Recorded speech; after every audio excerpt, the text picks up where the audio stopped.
Welcome to the Matt Murphy Show. I'm Cameron Smith. On this Eclipse day, I've got my Eclipse glasses. The problem is, for those of you online, I can't see inside with these. In fact, I can't see at all. That could have something to do with the fact that they're not meant to be used inside. Yeah. They're for looking directly at the sun. Yeah, don't put them on while driving.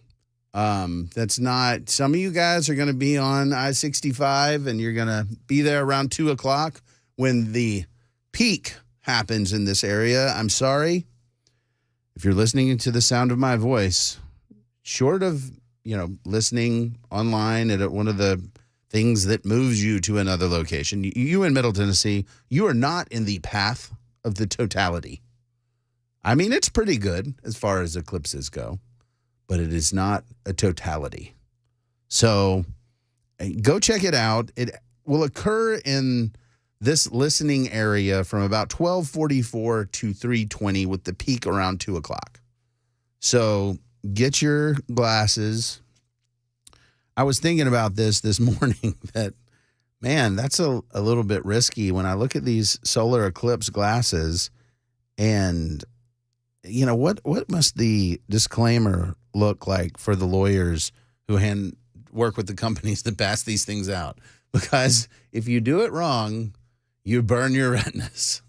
That's don't do it wrong. Don't look at the sun while this stuff's happening, because it will be bad for you. I want to give a shout out to my people in Nolensville. I always love when you guys call in. That's where I hail from. Just a little bit about me for you guys who don't know. I can be found most days over in Franklin with Thanks, where they're growing business with gratitude. It's a great company. I want people to know who I work with and for, so you never have to question where my opinion comes from. I'm also on the editorial board of the Tennessean.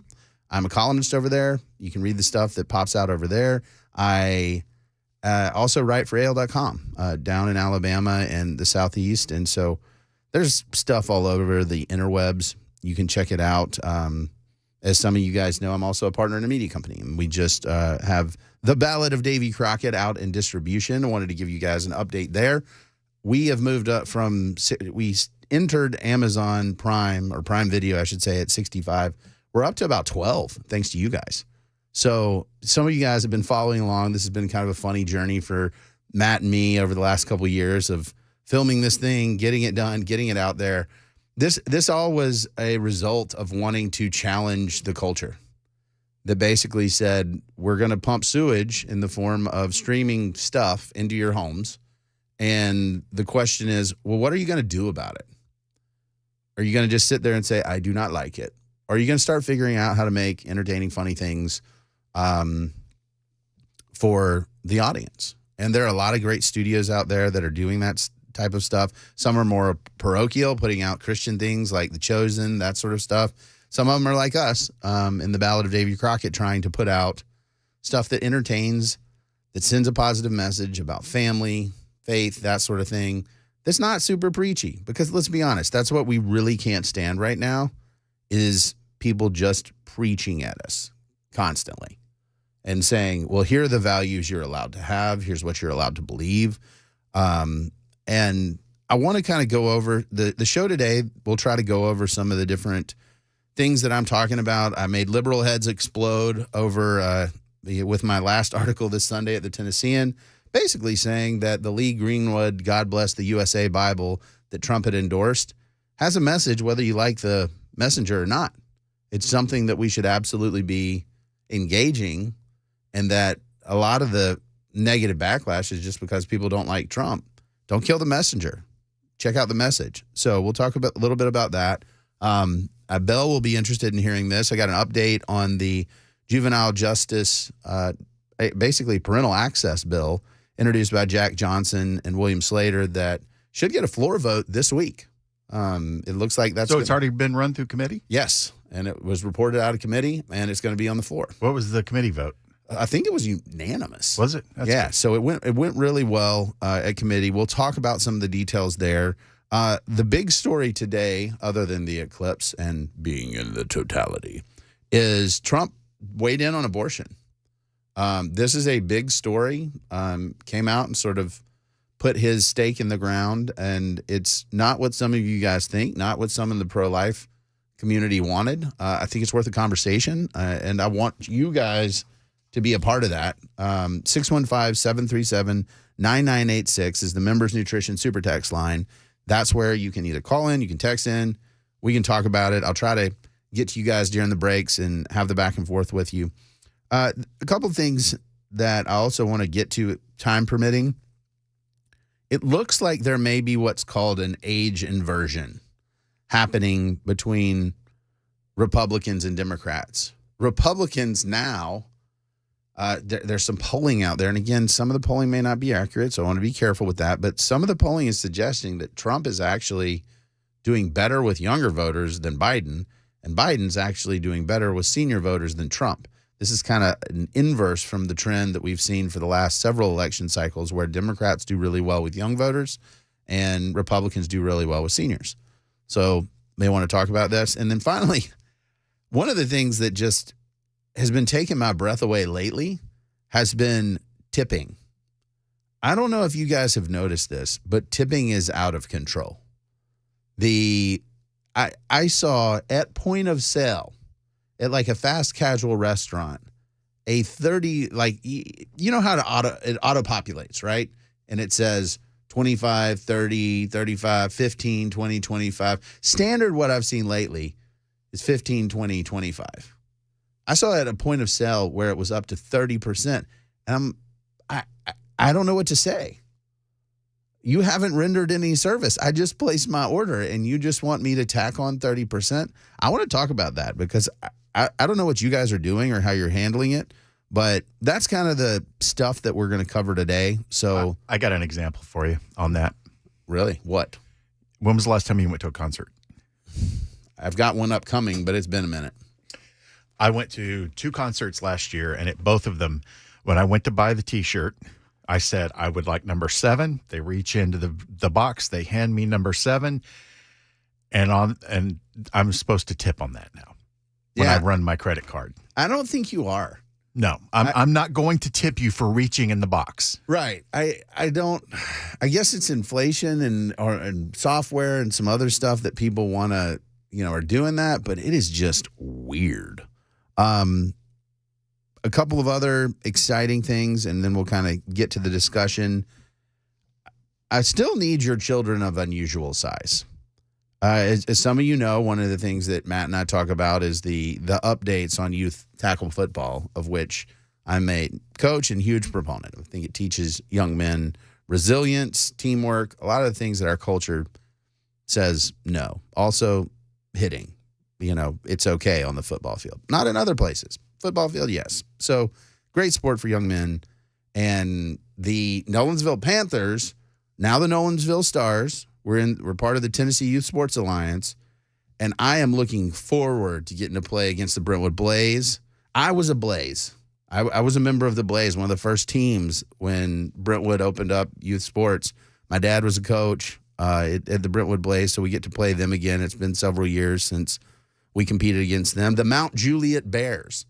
I thought it was the Golden Bears, but I got Mount Juliet Bears, Clarksville Screaming Eagles, several other teams. Really excited about getting out there and competing in Middle Tennessee. But you got to get some of those big boys that are hanging out in the AC, playing video games.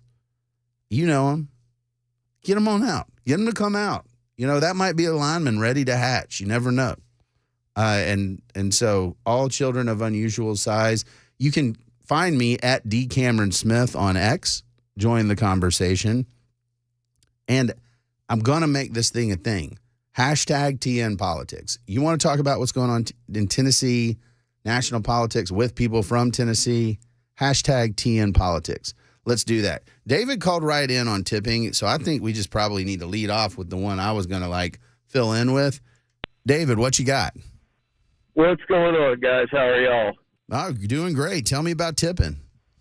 Well, so I've been in the restaurant business for probably a little bit over 25 years, and I have worked everywhere from James Beard nominated restaurants to mom and pop diners Sure. and everything in between. And, you know, I think standard, like nowadays, like when my wife and I don't have any kids. So like when we go out big. All you right. know, not all the time, but you know, it's not uncommon for us to drop $200 on a meal for the two of us. You know, a bottle of wine, different courses, stuff like that. And usually the standard that we tip when we go to a place like that, it's at least 20. Usually it's Sure. 22. Sure. But you know, because I've worked, like I said, I've run the gamut of restaurants, because I've worked to-goes in restaurants, Sure. I always tip a to-go person. You know, maybe not necessarily So 20%. what's the but baseline like, you know, for that? What's the baseline for to-go tipping? I would say 15 to 18. Okay, so here's my Because- question. Why?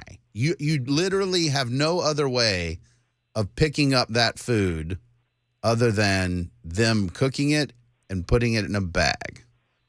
So usually to-go people are that's not the only thing they do. Okay. They're expected to do other things in the kitchen, help servers out, help cooks out. They're usually gophers. You know? Sure.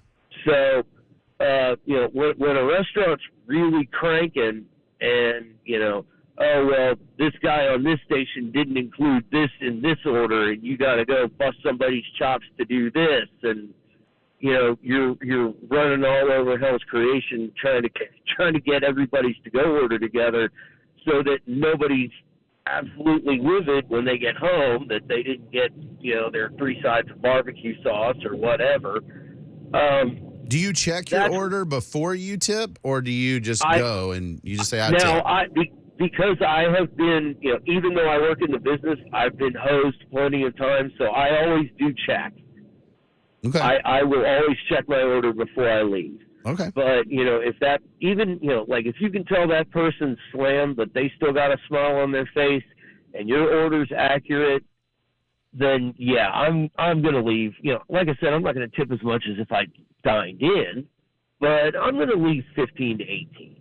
Okay. For a to-go person. All right. And the flip side of that is I am not a big fan of the Postmates, Uber Eats, DoorDash, all that stuff, because, you know, the to-go person at the restaurant, granted, you are tipping your driver. Your driver's the person who's bringing it to you. Sure.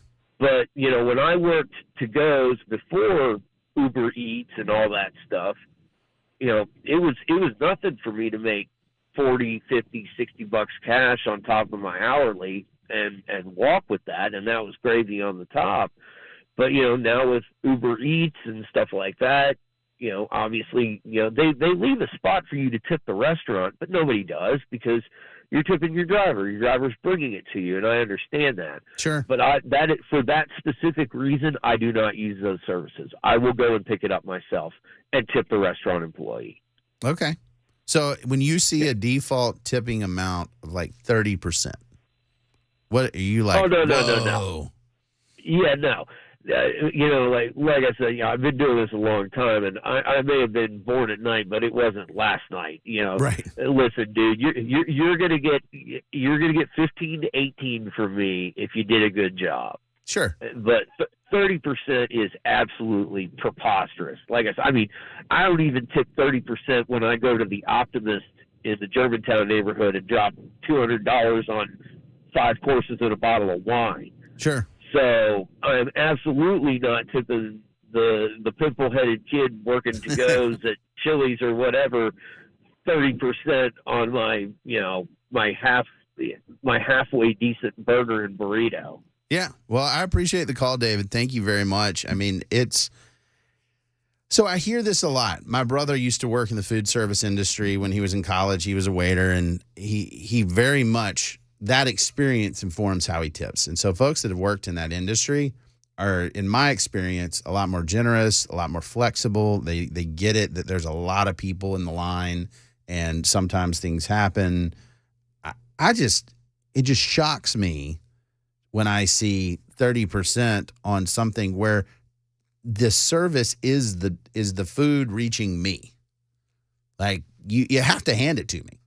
I can't go into your kitchen and go grab it for myself. And so that seems to me like part of the product. If I'm at a sit down restaurant, I've got an experience, right? It's either better because that person engages well, gives recommendations, just makes it a better evening. I get that. I can understand that. But before I've ever done anything other than accepted a product, you're asking me for 15 to up to 30% or more. I mean, it just shocks the conscience. I see you, Matthew. We'll get to you next. We'll continue this conversation, get into some of the other topics we discussed. I'm Cameron Smith, and you're listening to Super Talk 99.7.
Welcome back. We're having a conversation about tipping right now. I'm Cameron Smith. You're listening to The Matt Murphy Show. You can join the conversation on the Members Nutrition Super Text line, 615-737-9986. Oh, and don't forget, if you really like the show and you feel like you want to support it, what's your Venmo? My Venmo? Yeah, what's your Venmo so they can tip? Oh, yeah. No. No, I love you guys, but that seems weird. Some people put it on their cars now. I was driving behind a guy that had his Venmo on the back of his car, and it was almost like, I'm driving, you should give me money. Jeff on the Super Talk text line points out cow tipping. Awesome, underrated, forgotten practice. We need to consider that. Matthew, you've been patient. What you got? Well, how you doing today, first off? I'm doing great. We got an Eclipse. We got all kinds of fun stuff going on. Very good. So, Mule Day kind of wrapped up this weekend, and I've been going for years off and on, and I wanted to take my family. So, sure. I've got five young children and a wife. And you got to tell our listeners what Mule Day is, because a lot of people don't know. Well, so Mule Day is one of the longest running events, festivals, fairs, get-togethers in American history, but it's in Columbia, and it's all about the mules. Big day. Big day in Columbia. It is. So I budgeted $100, and we get there, and all my children are young, so we saw a food vendor, and everybody was excited. And I ordered 4 hot dogs and chicken fingers and fries, and the bill was $68. So just a kind of side note, they didn't have any prices posted. Right. They have the big pictures up showing what it is, Sure. And I saw, he said $68. I was like, oh, no, but 4 little boys, I can't say never mind, and paid, and on the tablet, first thing popped up, tip. I was like, oh, I cannot believe this. $68, 4 hot dogs and chicken fingers, and they wanted a tip. Yeah, I mean, that's what I'm getting at. I mean, what did you do? How did you respond to that? No tip. The food's already ready. As soon as you say, this is what I want, they're handing it to you immediately. Right. There's no prep time. Here you go. Right. The product is what you're paying for. Yeah. There's no service, really. It's here you go. Well, yeah, I agree with you, Matthew. Thank you for the call. That to me, and a couple of y'all have made some points, and I want to get to those.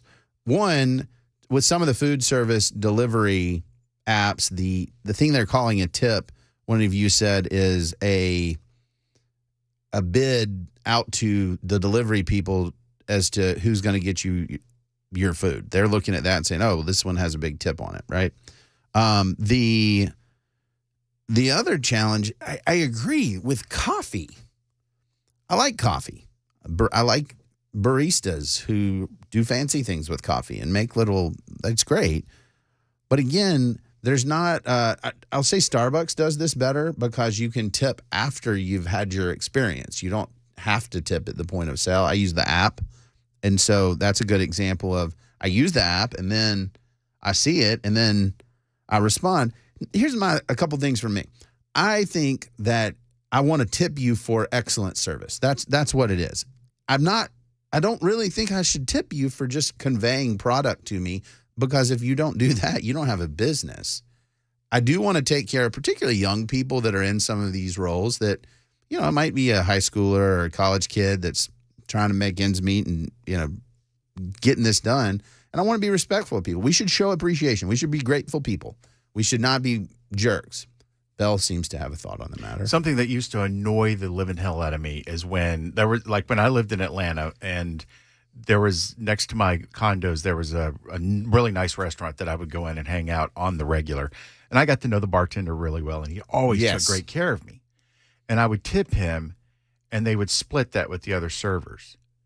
And I was like, no, they did nothing for me. I'm tipping this man for his attention to detail and giving me great service. So I got to the point where I just told him, I said, look, man, I'm not going to tip you anymore until after you're off duty. And then I'm going to hand you cash outside. Yeah. because it's not right that these people are getting what I'm giving you when they had nothing to do with the service you provide. Yeah, the pooled tips thing I don't understand, because somebody else could have an awful experience and not tip, and it just penalizes somebody that's providing excellent service. Yeah. And so I get that. We've got, let's see, Dave's been waiting a little longer. Dave, Franklin, tipping, what you got? Hey, how we doing today? Good.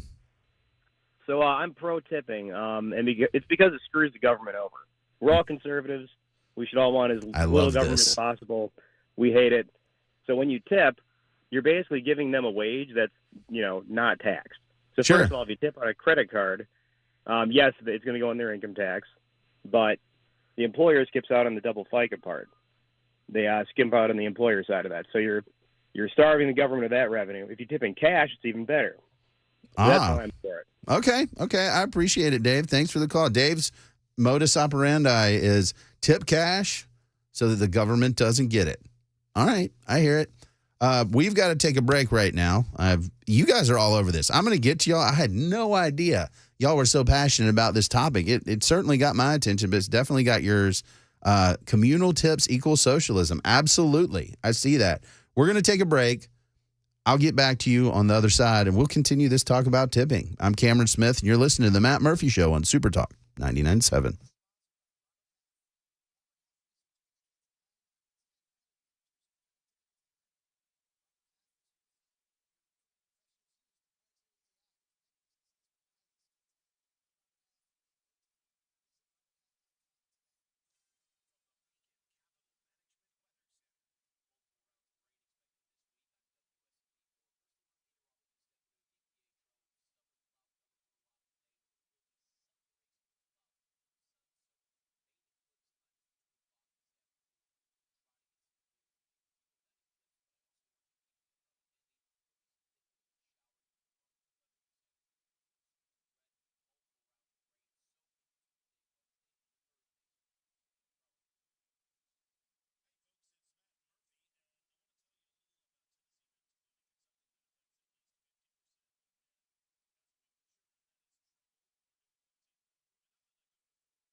welcome back. Matt Murphy's in the building. He has informed me that he is going to be our location reporter for the Eclipse. He'll be on the roof. He'll call in, and we'll get the live action. He does seem to have appropriate eye protection, and I think he'll be up there. And if we hear screaming, falls off the building. It was nice knowing him. He's a good guy. He's wearing a fetching green vest today, so he'll be easy to spot out there. So, man, guys, y'all have gone nuts on the tip topic. To ensure proper service, tip. You know what we're talking about. Not cow tipping, as some of you have pointed out. I live in Nolensville, so sometimes I get caught behind a tractor on the road. So cow tipping is still a thing out where I live. In some places, like downtown Nashville, not as much. But we're talking about point of sale, restaurants. The consensus that's developing here is that for exemplary service at like a sit-down restaurant, folks will pay, right? They don't mind tipping for great service at the end of a meal. That's pretty traditional. We got that. What I'm talking about is point of service. And some of y'all have said that the auto-filled tipping ranges for food trucks have been up to 50%. And this is a food truck where they make the food and then they hand it to you. They have there's no table, no nothing, right? And that blows my mind. If the service rendered is I hand you the product that I'm selling you, that seems mission critical. Lindsay in Pleasant Valley's been waiting for a minute, so we'll get to Lindsay. Hey, Lindsay, what's up?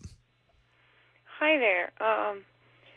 I have been a delivery driver in the past for a good deal of years. Okay. And tipping goes sort of different there. I've waited a few tables, and there's either sections or people who grab. It's sort of the same way with driving for either a pizza place or a stakeout. In any given city, there's going to be ritzier neighborhoods. There's always people who have been at any place longer. Sure. Or be like, oh, that's the glass house. They always tip it, Right. But that's a matter of it's not after your meal, but it's not entirely in front of it either. It's how fast can I drive it there? Sure. And, how fast can I make change and be polite at your door? But there are always some people that don't follow proper etiquette and step in line who want to grab the good houses. I see what you're saying. So instead of waiting in the queue for your turn, you try to jump up there and get the delivery to the house that they know is going to tip. Yeah, and some of it could be up to the boss. He can say, so-and-so, you're better take these 3 runs because they're on that side of town and give this run to someone else. I got it. Okay. I see what you're saying. Well, thanks for the input, Lindsay. I really appreciate that. I mean, I think that's a different way of looking at it. Several of y'all have pointed out, after I said Matt Murphy is going to be up on the roof, y'all are very concerned that Morgan Wallen has been released from jail and might be up there with Matt and might throw Matt off the roof. I don't think that Morgan Wallen is going to be up there with Matt, but if he is, I will tell him to watch out. I know some of y'all have seen the headline that Morgan Wallen was arrested for, I believe, throwing a chair off the top of the Chiefs bar and onto the ground below.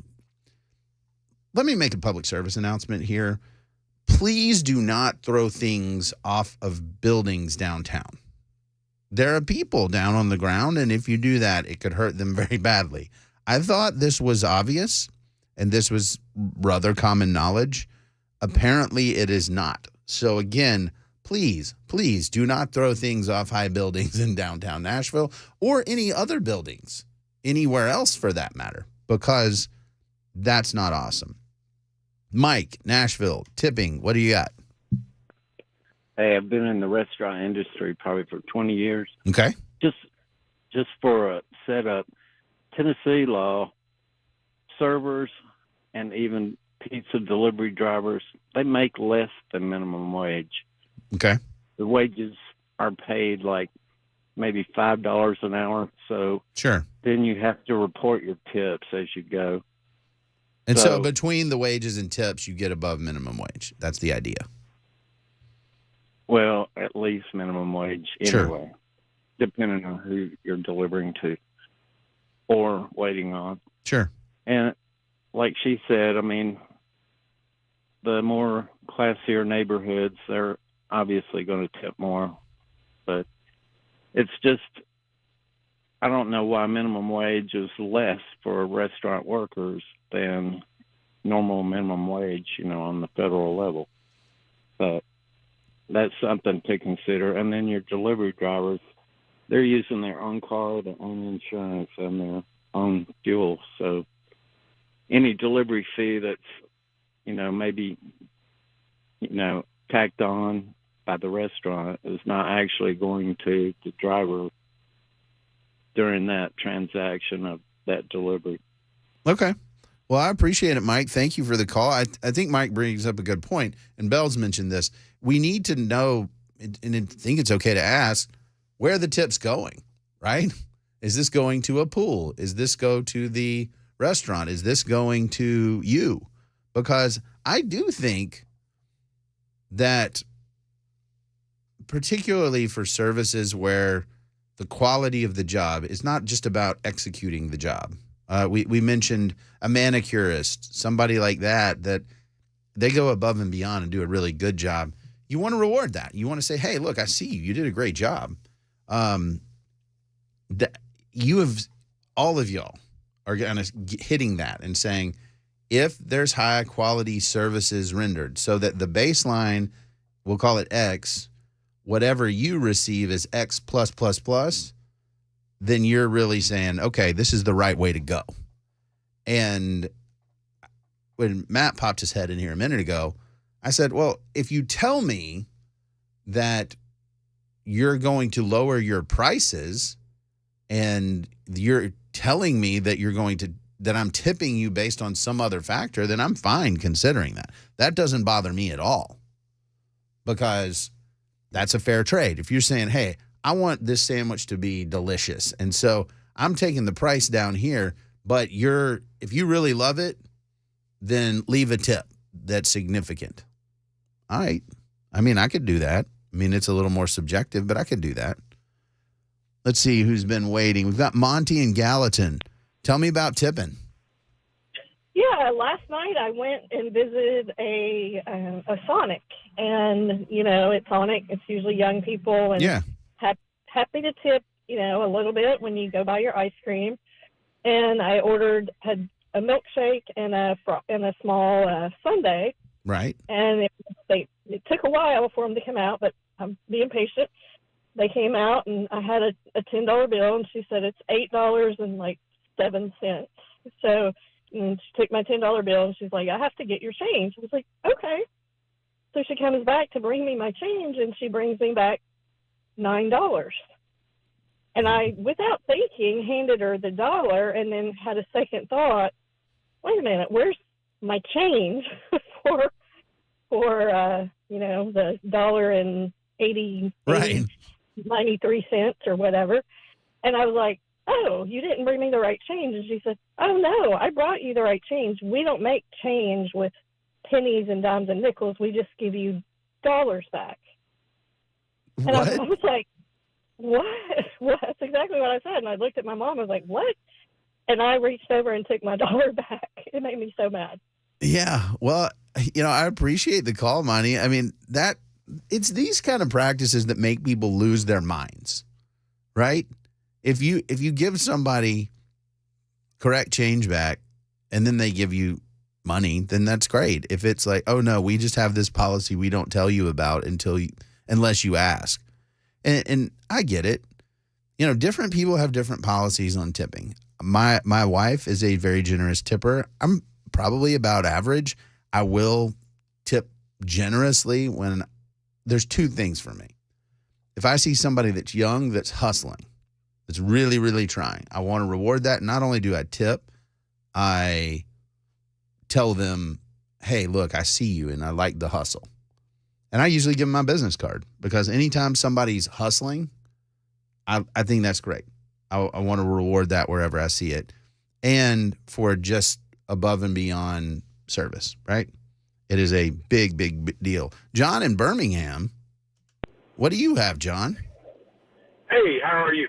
I'm well. I was in Miami last weekend for a few days, and I saw something that I've never seen in the United States. And I've seen it all over Europe when I traveled over there. Okay. But they charged a service fee Huh. of 20%. Huh. And that's not a tip. Well, I don't know what it is because I looked it up, and it said I looked it up online. It said some of the employers do give the tip, but at the bottom of the thing, do you want a tip additionally? Yes, I've seen that. I've seen the setup where basically the way I've seen that is they're charging you a automatic gratuity for, whether you're the size of your party or whatever, and then they leave a blank and say, and if you want to do more, go ahead. Is that maybe what it was? I don't know, but that was the thing about it. I was by myself. Oh, wow. Well, now, I'm 220 pounds, but I don't think that constitutes, a party. But, that was just the oddest thing to me. And I didn't catch it at the first restaurant, but I had a guy who was hustling himself to death. He was a young man. He was here in college. And when I gave him additional tip, he said, "Are you sure about this?" I said, "I'm totally sure." "Why?" He said, "Well," and he pointed it out because I didn't even look at it. But then I started looking, and every ticket I had from the weekend, they did that. 20% wow. service fee. But, real quick aside, I used to deliver pizzas when I was younger. Yep. And I went to $1 million house one time. I'm serious. It was $1 million house because I knew the neighborhood. And I go there, and I deliver the guy's pizzas, and he gives me 50 cents. And it just hit me the wrong way. And I knocked on the door. I said, "Here, you need this worse than I do," and gave it back to him. Needless to say, I got chewed out when I got back, but still, that just flew all over me. I guess it shouldn't have, but that's petty.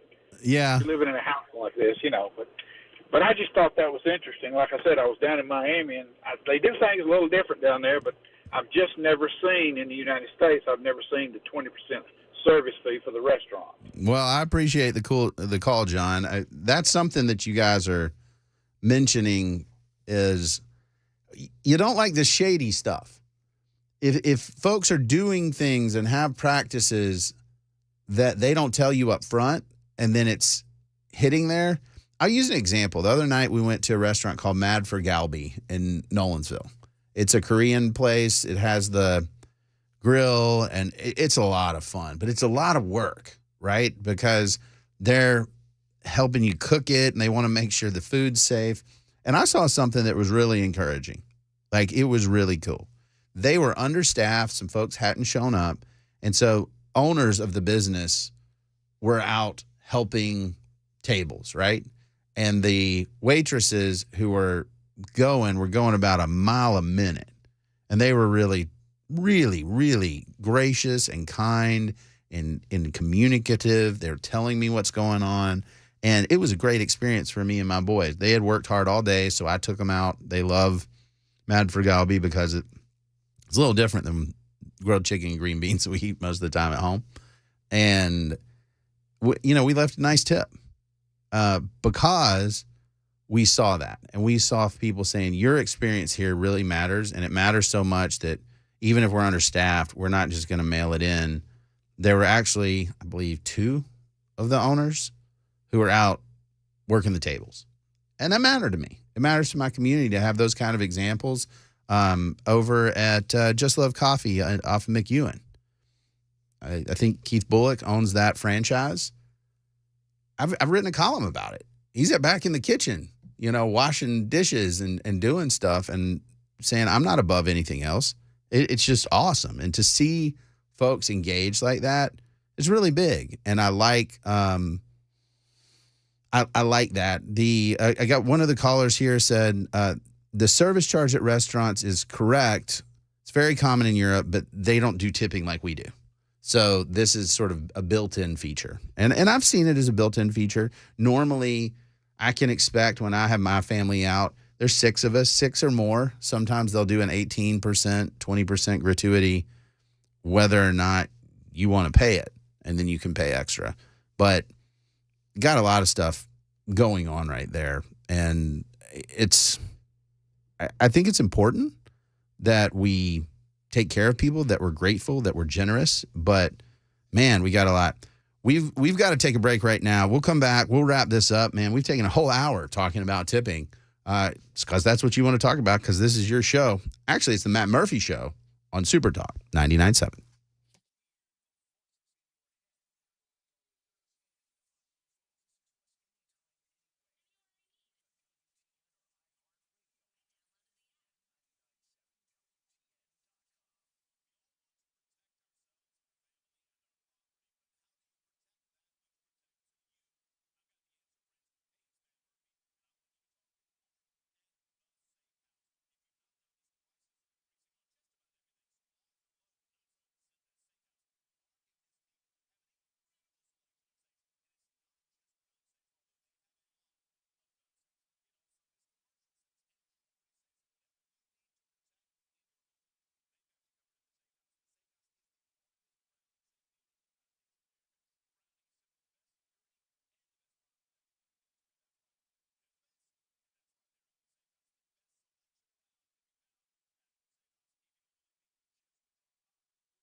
Welcome back. Guys, we filled up the whole hour with discussions about what we're going to do about tipping. So we might, I see some of y'all over there. We'll try to get to your calls, deal with this issue. So when you brought up cow tipping, I thought you were referring to UGA cheerleaders. Woo! Those are fighting words on the Matt Murphy Show. We've got plenty to talk about here. Not just tipping. We've got Trump on abortion. We've got juvenile justice, parental notification. We got all kinds of stuff to get to. I'm Cameron Smith. You're listening to the Matt Murphy Show, and this is Super Talk 99.7.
Welcome back to the Matt Murphy Show. I'm Cameron Smith. Matt Murphy's been running around here like a kid in a candy store, in and out of the studio. I brought some Eclipse glasses with me. He's trying out new headphones. He's going to be up on the roof watching the Eclipse. Is that what it's doing? Is that the noun and the verb? Eclipsing. It started, folks, 12:44 to 3:20. The peak is about 2 o'clock. This is probably the only day for a while that you can use the phrase "in the path of the totality." So you should take liberty to do that.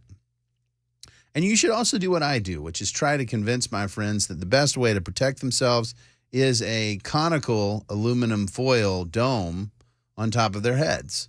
So they don't get sunburnt. They don't have any blindness, male pattern baldness. CIA isn't beaming anything into their brain. Exactly. This is the way. This is how you protect yourself. Other things, don't put the Eclipse glasses on while driving. You will not be able to see. And I hate that for you, but I don't want you to wreck at the same time. Several of you guys on the Members Nutrition Super Text line have pointed out, after I mentioned the headline of Morgan Wallen being arrested for throwing what appears to be a chair off the Chiefs bar onto Broadway, that you shouldn't even throw water balloons off high-rise buildings. I want to see him and Eric Church fight. You go into Eric Church's place and you mess it up, I want to see Eric Church and him fight. Celebrity, years ago, this is dating myself, there was a very popular celebrity show called Celebrity Deathmatch on MTV. It was claymation, so it was glorious. But it was just imaginary fights between different celebrities. Yeah, it was claymation, so they could tear each other's heads off, right, and pull an arm off and beat them, ripping spines out. It was wild, and you can imagine having folks like Marilyn Manson and claymation fighting, and it was just funny and terrible. And I wasn't allowed to watch it, but I would sneak over to my grandmother's house and watch it. MTV was on the banned channels list because of Beavis and Butthead and other things like that, but. Again, you young whippersnappers may not ring a bell with any of you. I want to get to these last calls. Chris has been great and holding for a while, so I want to get to Chris on tipping. And then, guys, we got to talk about some other stuff. There's a lot going on. Chris, what you got? Hey, Cameron, good to speak with you, man. Yeah, absolutely. Hey, I've waited tables almost half my life, man. Everywhere from Middle Tennessee to East Tennessee. Sure. And waiting tables is not a life to raise a family on, man. It's young kids, older folks that have been out in the world and want to make some money now. But I will tell you, the great folks of Tennessee have paid my bills and been so generous to me over the years with their tips. It's absolutely phenomenal. Well, that's great to hear, man. So what's your policy about this tipping at the point of sale, like at a coffee shop before you ever get your stuff? What do you think's too much? So for me, man, when I go sit down, most of the time it's like a sit-down restaurant. Sure. Usually, man, you're already getting a good tip with me. You start losing tip with me when things go wrong. I have not a problem explaining why. I want them to know.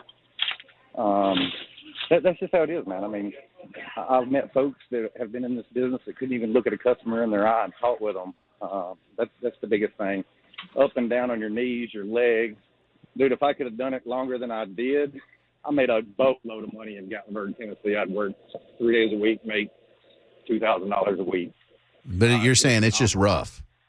Oh, it's rough on you, dude. If I could have done it longer, I'm 47 now. I've got bad knees and fingers and shoulders. But, man, much props to all those folks that bring us our foods, deliver our stuff.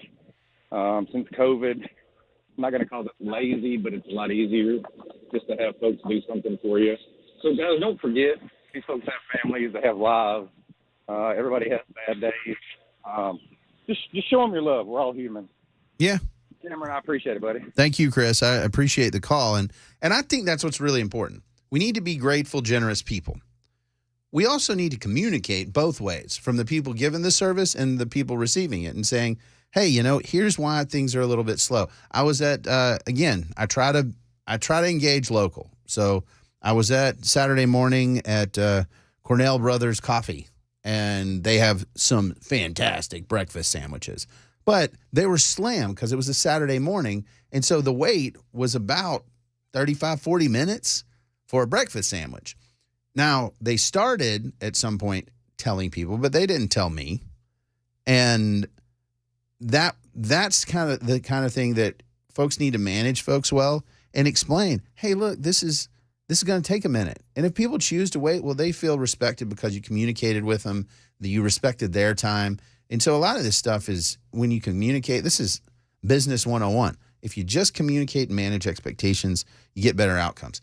Several of y'all on the Super Talk text line have made the point, why don't we just solve this by having the minimum wage apply to restaurants just like everywhere else, and then let prices reflect what services are worth, and then let customers make that decision? I actually support that.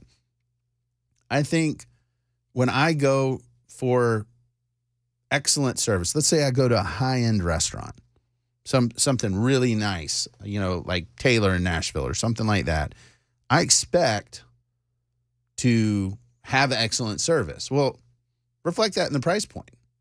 We don't have to deal with tipping. It's just you put a product out there and you manage your team effectively to know that you have high-quality service all the time. If people do that, then we don't have this weird game that we're playing of where's this tip going? Is it a pooled tip? Or how are these other things happening?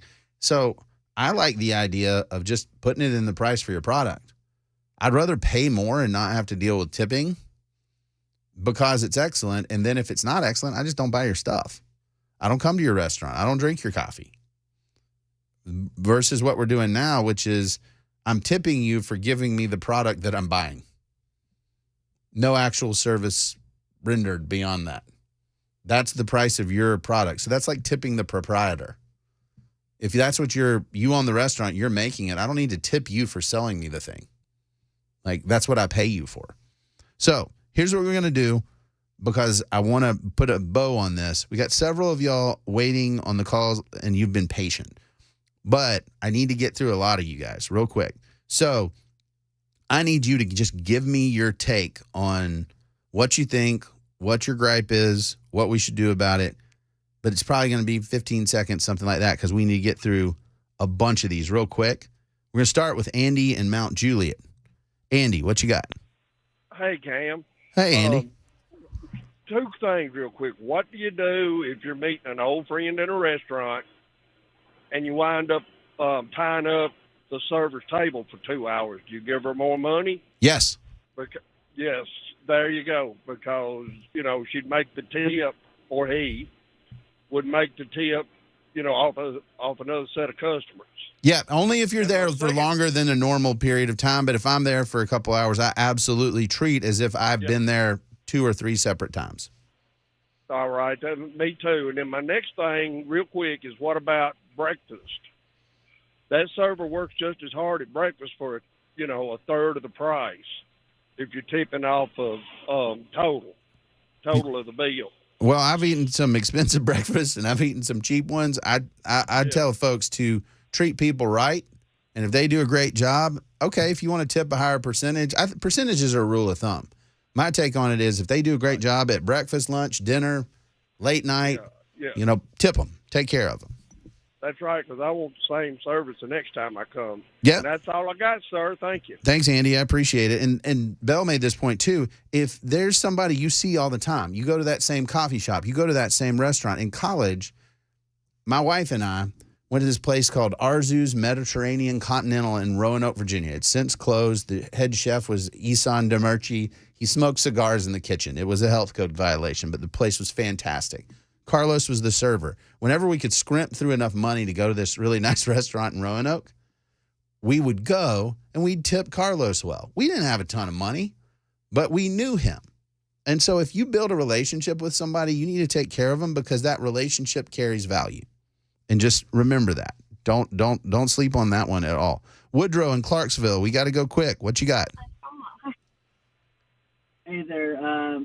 First and foremost, in Europe, it's already included, and the servers all treat you the same. Secondly, I'm an Uber/DoorDash driver, and the irony is people in lower income tip way more than anywhere in Brentwood, Nolensville. The generosity in those areas are quite profound. Yeah, it's been very interesting. And then please make sure you give good ratings to your Uber drivers or DoorDash or whatever, because that affects their livelihood, and there's a whole algorithm that they use to determine who gets the best rides and whatnot. And then the third thing is noticing that I agree with the last caller that I think we should just include the pay for the workers. I think they should get a normal wage just like in Europe, because then see is what you get. All right. Well, I appreciate that, Woodrow. I mean, I think that makes a lot of sense to just go ahead and pay for it and give people the ability to make choices there. And come on, folks, Nolensville, Brentwood, you heard him. If you have the capacity, and I'm not suggesting that everybody does, and somebody does a good job, you need to take care of them. Okay. We are about to get a eyewitness, or lack thereof, report from the roof. Do we have Matt Murphy, Bell? Hello, Cameron Smith. This is Matt Murphy broadcasting live from the roof. What do you see, Matt? I see a roof. I see several air conditioning units, large though they may be. I'm also facing several satellite dishes, I think many of which have long since been decommissioned from their use now that we have internet technology available at our fingertips. I'm also looking at an old school antenna along the lines that my grandma and grandpa had at the homestead back in Thompson, Georgia, so many years ago. I do not, Cameron, I repeat, do not see the sun. I do not see the sun. Is it because it's eclipsed or because it's cloudy? Cameron, I'm reporting the news to you. I do not see the sun. That's what I can tell you. In Nashville, Tennessee, as of 1:18 p.m. Central Time, there is no sun. So you report, we decide, correct? That's exactly right. You can determine for yourselves the causal factors that might be underlying this lack of sun. There is light, but no sun. Matt, climb the antenna and see if that helps. So Matt, I need to know what you think. Is this caused by climate change or illegal immigration? What's causing the lack of sun here? I'm pretty sure this is God's way to smite Lee Greenwood and Donald Trump with regard to the Trumpian Greenwood Bible that is now for sale, $29.99. I don't know what it costs. It's been discounted $59.99. So how many sacrifices need to be made for this to see the sun? I have a couple of disappointments about our setup up here, and I specifically requested several things. By the way, this is Matt Murphy broadcasting breathlessly, as every other media outlet seems to be doing, live from a location that's not in the studio. This is very important because I'm out of the studio, so everyone must stop what you're doing and listening up. Listen up. We're listening. It's very cloudy. I don't see the sun. I don't really see an eclipse. And I have yet to find on the roof, as I've requested for this moment, any virgins to sacrifice. There's no virgins in Nashville, apparently, that they were able to find me. And I've yet to find any chairs so that I can throw them. Well, that was the big concern for many of the listeners, that Morgan Wallen might be up there with you. You're saying he's not there right now. I've not seen Morgan Wallen. Although if I do see them, I mean, if Morgan's listening to, I know Morgan's big fans of Super Talk 99.7 WTN, particularly the Matt Murphy Show, because we're trashy like that. So if Morgan wants to come on, I'll get him roof access. There are no chairs here. No chairs. So if he felt compelled in any way to start throwing things, he would have nothing to throw. Well, there's a ladder, and there are several cinder blocks. Maybe it's not a good idea. Now that I think about it, I'm seeing cinder blocks. I'm seeing several things that could be thrown from the roof, so maybe it's not a good idea if Morgan comes. Okay, well, we'll have to check in with you closer to the pinnacle of the eclipse at 2 o'clock. Will you still be reporting live at that point? I will be reporting live at that point if able. All I can tell you is right now, Cameron, as I stand here today on the rooftop of Cumulus Nashville in beautiful Music City, I do not see the sun. Well, back to you. Stay strong. Thank you, Matt. Thank you for your reporting. That takes courage, what Matt Murphy's doing right now. It really does, and we're glad that he's up there so we don't have to be. He's looking for the sun so we don't have to try to find it. And hopefully he's protecting his eyes very, very well. We've got 2 more callers on the tipping topic. I got to take a break right now. We're going to get back to them, and then, like I said, we got to move on, folks. There's just so much happening. And, I mean, honestly, the path of the totality. It's huge. It's huge. Huge. Big if true. I'm Cameron Smith. You're listening to The Matt Murphy Show on Super Talk 99.7.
Welcome back. I'm Cameron Smith. You're listening to the Matt Murphy Show. Matt Murphy is the intrepid reporter who brought you news about Eclipse things happening.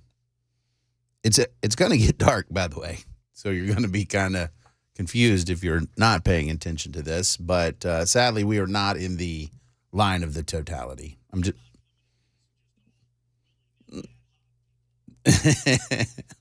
I think Matt is. He's very much making this up as he goes along, except for the science part, because #science. And this may or may not be true, but we're looking at human sacrifice options and things like that. And Matt made the very good point. Imagine you're a Aztec, Inca, Mayan, and you're thinking, well, the sun is going away. What must we do? Well, if we do human sacrifice, let's see if that works. Then you do it, and then the eclipse ends. And so really, you've got all the proof you need that you need to keep doing it. And that's But if it doesn't work, you do it again just to make sure you did it right. Right. This is why we've stopped doing that as humans for the most part, because the human sacrifice to make celestial events happen that happen naturally, it's kind of there's a little affirmation bias there. Like, see, it worked. Very, very effective human sacrifices. And they weren't, just in case you were curious. We've got two more. I said I would get to you. Jane has been the most patient on tipping. Jane, what do you have? Hey, good afternoon. Afternoon. Yeah, I was a server 100 years ago in high school, and I remember, you know, you do a lot of running around. So, yes, tipping in a restaurant is great. You know, I always, being that I had that experience on that side, I tip well, or I don't go. So if I can't tip at least 15%, I just don't go out to eat. That's fair. Yeah, I mean, I get that. But my sense is, okay, you need to be able to consider a tip as part of your budget for going out. I respect and I get that. But when somebody's treating the tip like the cost of the product, do you tip then too? Explain that a little better. So when you go to get a cup of coffee and then at the point of sale, they say, would you like to tip? Well, you haven't even received the cup of coffee yet. Like, what do you do in that scenario? Yeah, I don't tip until after I get my coffee. And then I do put a little in their tip jar depending on how much I spent on coffee. I rarely buy those, free coffees. But when I do tip pretty good, because if they're making my, 5 shots of espresso in there or something, I mean, they're working hard to do that. Although, yes, I get it that they get paid for that. But Jane, if you consume 5 shots of espresso, they'll tip you to just leave. That's a lot of espresso. But I take your point. I think that makes a lot of sense. Same thing, food truck. They hand you your food and say, do you want to tip 30%? What do you say? No. I look at how much they had to do to provide my food. That's fair. Yeah, the person in between that delivers my food, I look at that, which is what my other thing I wanted to bring up is Uber. I started Ubering last year, and I have to say, there are some people, I mean, you hear that phrase, there's givers and takers. Well, yes, a lot of times I get a really good tip, but there's been many times when I've had to drive out in the boonies half an hour to deliver food or a person and got no tip at all, nothing. Well, keep it up, Jane. I mean, maybe, if you end up and you're driving an Uber and I'm in there, if you talk to me and are nice, I'm going to tip you because you don't have to do that. Did. Yeah, I did. I talked to them, or if they have their headphones on, I don't bother them because that tells me they don't want to talk. I just try to go with the flow, and I'm very nice to them. If they have bags, I get there, help them with their bags. But, bottom line is these Uber drivers are using their own vehicle and their own gas. And Uber does not pay that well. I'm just being honest. Okay. They pay very little. So for me, I just wanted to put this out there. If you're calling, or setting up an Uber, food delivery or a ride, give at least a $2 tip, because these people, like, I just was using my own car, and then after a couple months, I have a ton of car repairs. Sure. Like over $1,000 of car repairs. Yeah, I could see that, Jane. And I really appreciate the call. And I think we just need to be mindful on stuff like that, being thoughtful and saying, okay, you just drove me home and I live way out in the country. Well, now you got an Uber driver who's way out in the country who probably doesn't have another fare out there. So, make sure you're considering and thinking about those things. We got to take one more break. I still got you, Pat. I see you over there. I'll get your call when we get back on the other side of the break. I'm Cameron Smith, and you're listening to The Matt Murphy Show on Super Talk 99.7.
Welcome back.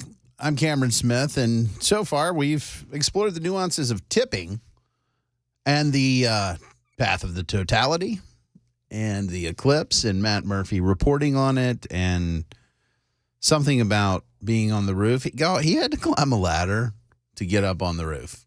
And so he's dedicated to his craft, and I love that. We'll get another report for him in a few minutes. Pat, you have been extremely patient. You're in Brentwood.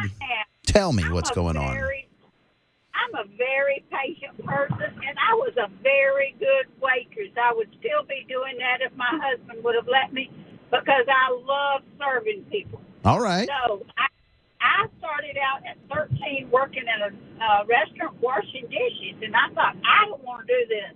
I saw these girls out there with their cute little aprons and stuff on. And I'm talking 60 years ago, where you had to wear something over your head so your hair wouldn't fall in it. Right. And a naked.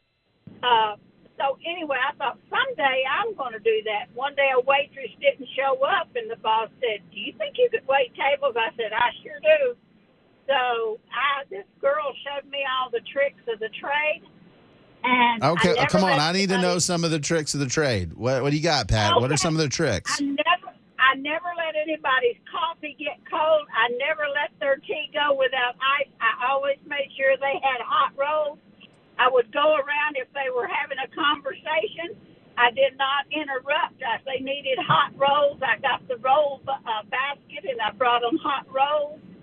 And if they'd cover their hand over their cup, that let me know they didn't want any more.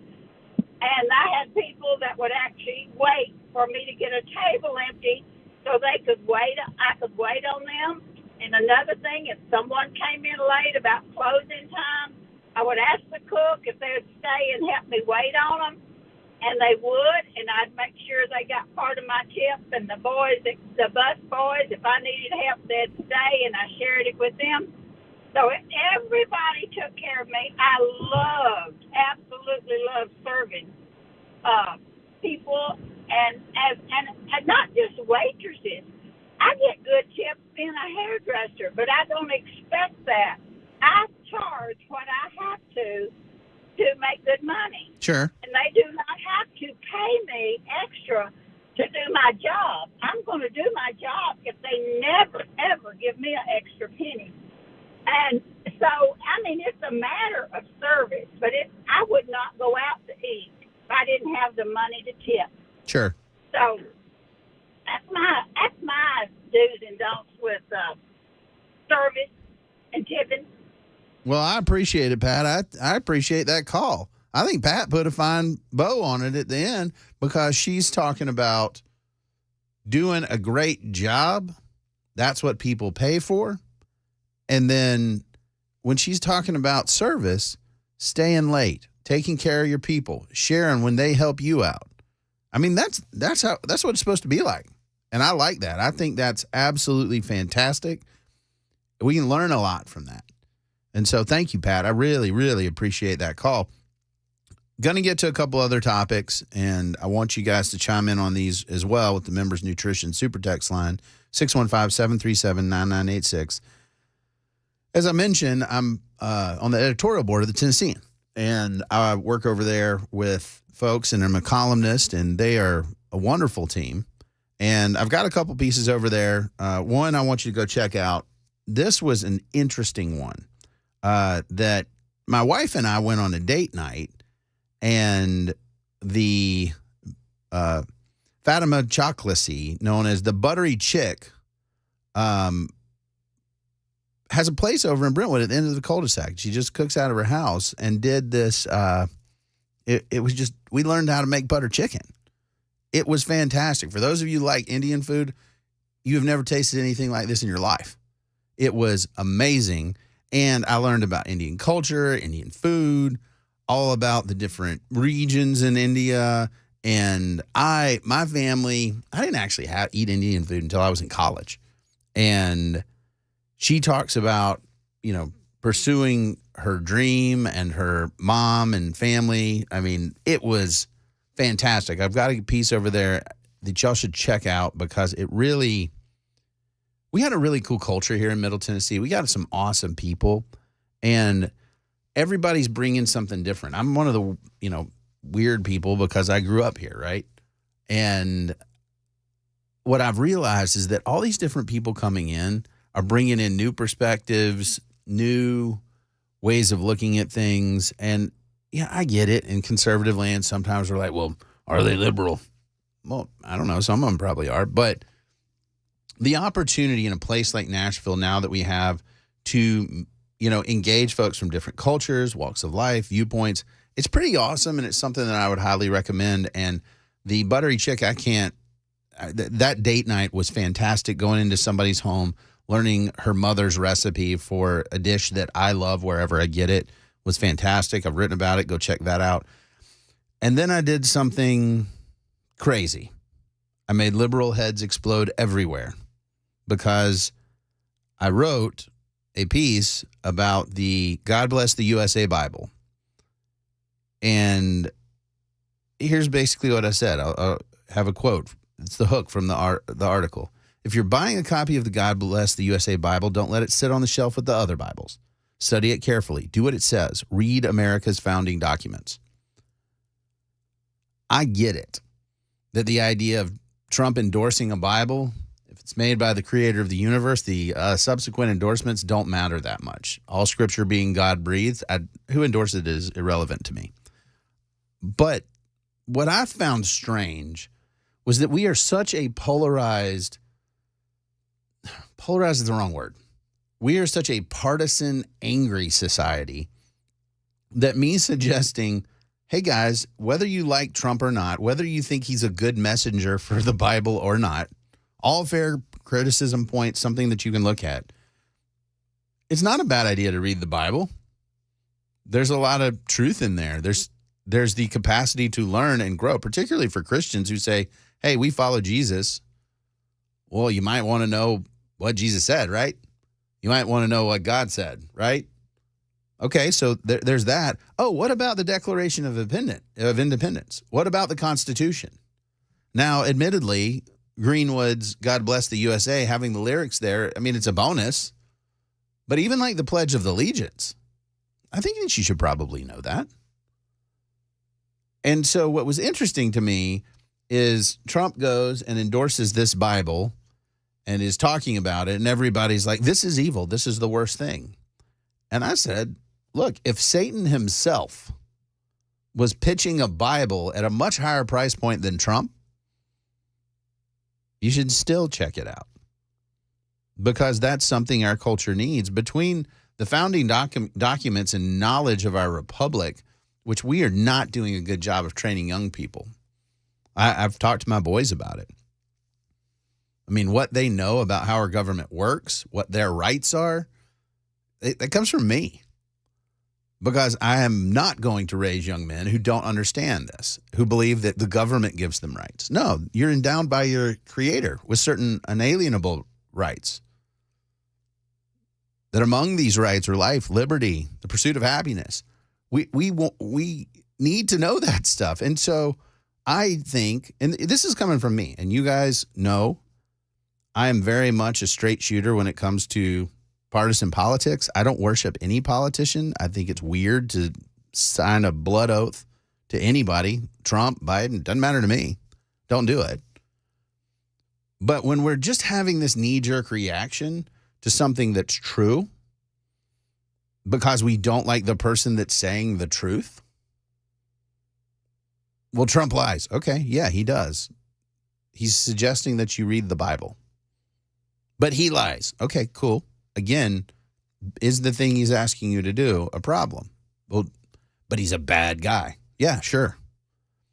I'm looking at it and saying, well, wait a minute. If Donald Trump has, let's just say 70%, 80% of the Republican Party is willing to do whatever he wants, and he's saying you should read the Bible, I'm really encouraged, actually, because if people will take Trump at his word and read the Bible and say you should do this and actually read it rather than carrying it around like a hood ornament, as a Christian, I think that's great. I can't say that that's a bad thing at all. And I had to check myself a little bit because it was off-putting. It was kind of weird. Like the way he was doing it was kind of strange. The idea that, You would endorse a Bible like that? That takes a lot of something. But then I thought about it, and I'm like, all right, well, would I be upset if Joe Biden said you need to read the Bible and understand our founding documents? No, I wouldn't. Because, I mean, I might be like, well, that's kind of weird if Biden endorsed the Bible. But I would expect that I'd look at the message. And we got to get over this. I don't like the personality, therefore I can't address the substance. And I'm talking to myself too. Because we need to look at the substance, because I see so many folks that look at Trump and say things that aren't true. Oh, well, he's going to seize power and he's going to declare himself king of America. And it's just a little deranged, if I'm honest. I understand the fears for our democracy, but if you're afraid for our democracy, why wouldn't you encourage people to read our founding documents? Why wouldn't you encourage people to read the Bible? And I understand we live in a multicultural society where not everybody believes what I believe. But I believe what I believe. If I mean it, if I'm sincere about it, I need to know God's word and I need to know who Jesus is. So I wrote that, and man, people came out of the woodwork. I had pastors, I had everybody talking about how awful Trump is and how dare you suggest that this is acceptable. And I thought I was pretty clear about it. But apparently, I made people uncomfortable. And you know what? That's great. Because if I can make folks uncomfortable and we're thinking about it and we're talking about it, then that's my goal as a columnist. It's what I want to do. It's what I know Matt Murphy wants to do with his show when he and I are here and going back and forth. You guys can hear it. Sometimes we get passionate about it. I guess it was last Wednesday, we were arguing about legislation to require age verification for pornography. I was for it. He was not for it. And we went after it to the point where Brian Wilson was waiting on a cross and looking at us like, why you guys need to get a room. Y'all are just getting after it. I was actually in here crying because it was like my parents arguing. It just hurt my heart. But, that's what we need to do. And I still love Matt Murphy. And, he feels the same way. Like, this is what makes... He loves Matt Murphy too? Yeah, he does. But that's that kind of disagreement, that ability to have those deep disagreements and still have love for one another is important. And I think on issues like Trump's pitching the Bible, you can hate the guy and still see what he has to say. And I think that's a big deal. I think we should speak for ourselves, Cameron Smith, when we talk about loving one another. Yeah. That's what I'm just kidding. Of course I love you. I heard the noise. I knew he was there. Like, he's up on that roof. He's on the roof. Literally getting high. Like, he's up there.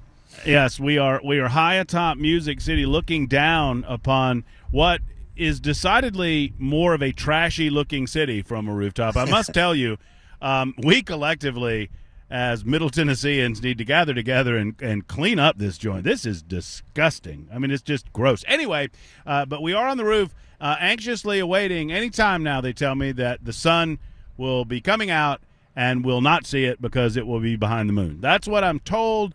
Although, in all seriousness, it's getting dark. It is kind of dark, like a rain shower is coming through. Although no rain showers. Although we do have a lot of clouds. The cloud layer seems to be thickening, Cameron, much to the chagrin of many in Middle Tennessee who would have loved to have seen a brief 20-second display of a random coincidence that happens every 20 or so years. Are you pro-sun or pro-shadow? Well, I'm just Cameron, I don't feel comfortable. I'm acting in my capacity as a reporter for Super Talk 99.7 WT, and I don't feel comfortable taking sides on these issues as many news organizations choose to do. I think I'm going to try to remain neutral. Wouldn't that be pro-sun or pro-moon? I don't know. That's true. I think, although I hesitate to get involved in the conversation considering my level of reporter neutrality, but I would suggest that perhaps it would be pro-moon or pro-sun as opposed to pro-shadow or pro-sun, because a shadow is a byproduct of the sun. Shadow's like a child of the sun, Cameron. Yeah, that Moon. I saw Eddie Murphy in that vampire movie where he said evil is good. This is what somebody who's pro shadow sounds like. I'm just saying. This is a pro shadow commentary. I'm like CNN, Cameron. I'm saying it without telling you that I'm really saying it. Yes. But you can read between the lines and know exactly where I stand on these issues. I'm a child of the darkness. I appreciate it. So we've got a big, cloudy nothing. It's like it's about to rain here in Nashville, and I just can only imagine the disappointment on all the children's faces all across Tennessee as they look up to the sky after all of this tremendous buildup by every media network in the United States of America, and they see a bunch of nothing. Looks like it's about to rain. Although many of them did get the afternoon out of school, so that's nice. The buildup here is it's truly shocking. I mean, every channel, everywhere, it's just this is the thing. And I'm gonna go ahead and put it out there. I don't really care. And I don't understand how everyone is feigning so much great interest here. I think we gravitate, not to get too serious on the matter, because it's not a serious matter, and I do think it's ridiculous. I mean, human beings haven't changed, man. We haven't. 2, 3, 4,000 years ago, you know what every human being alive would be doing right now? Looking up at the sun and getting some sort of retinal burns on their faces because they didn't know about welding masks or Chinese-made Eclipse glasses. But they were all looking up. We're all doing the same thing. We just use our modern technology to do so. So we haven't changed that much in that regard. But, man, it is I'm told on good authority that it is 20 seconds of something special, which is what Belle K's last girlfriend said. You got him on the phone, so this is great. This is great. He's taking a caller, Alan, in Columbia right now. So Alan. I'm so sorry. It's wow. So I would that was one of those moments. You have children, right, Cameron? It's one of those moments where you're halfway into the joke and you realize it might not be that appropriate, but you got to really go for it anyway. Hey, that's where I was. I understand. Dan Mandis has informed me that he has eye coat for today. And so it's a different kind of tea. So, we can be very, very excited about that. We got to take a break. This is Matt Murphy taking care of us up there. I'm Cameron Smith. You're listening to the Matt Murphy Show on Super Talk 99.7.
Welcome back for the final hour of the Matt Murphy Show.